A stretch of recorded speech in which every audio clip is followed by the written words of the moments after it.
దాన్ని మనం పాటిస్తున్నాం. ఎందుకు? అది మన జీవితంలో ఒక భాగంగా. అదేవిధంగా ఇక్కడ మీరు స్టూడెంట్స్ కూడా ఇక్కడికి వచ్చారు అంటే మీ ధ్యాస అంతా కూడా ఓన్లీ స్టడీ స్టడీ స్టడీ మీరు అనుకొని ఆ విధంగా పోటీ పడాలి. ఒక్కటే ఆలోచించండి, లాస్ట్ బెంచీలో కూర్చున్నాడికైనా ఫస్ట్ బెంచీలో కూర్చున్నాడికి ఒక్కటే, నాకు ఎందుకు తక్కువ వచ్చాయి, వాడికి ఎందుకు ఎక్కువ వచ్చాయి.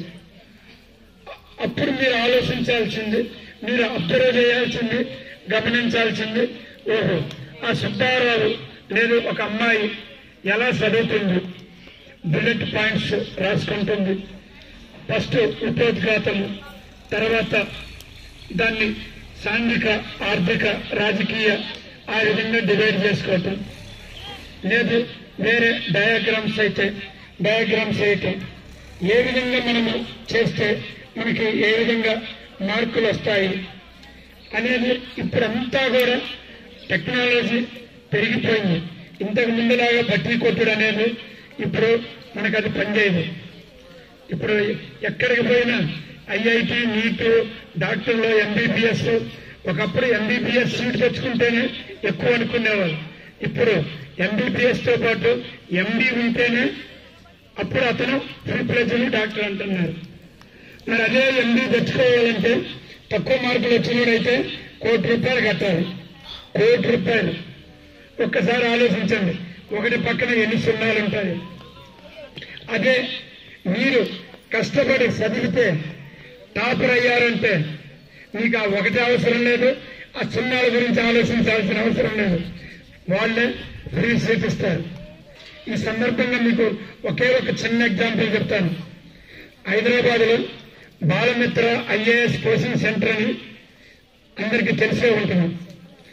ఆమె ఫిజికల్ హ్యాండిక్యాప్డ్ అయినా పట్టువదలని విక్రమార్కుల్లాగా అనేక సార్లు సివిల్స్ ఇంటర్వ్యూ రాస్తూ లాస్ట్ దాకా వెళ్ళి ఒక్కోసారి ప్రిలిమ్స్ ఫెయిల్ అయ్యేది, ఒక్కోసారి మెయిన్ ప్రిలిమ్స్ 2 పాస్ అయినా ఇంటర్వ్యూలో పోయేది.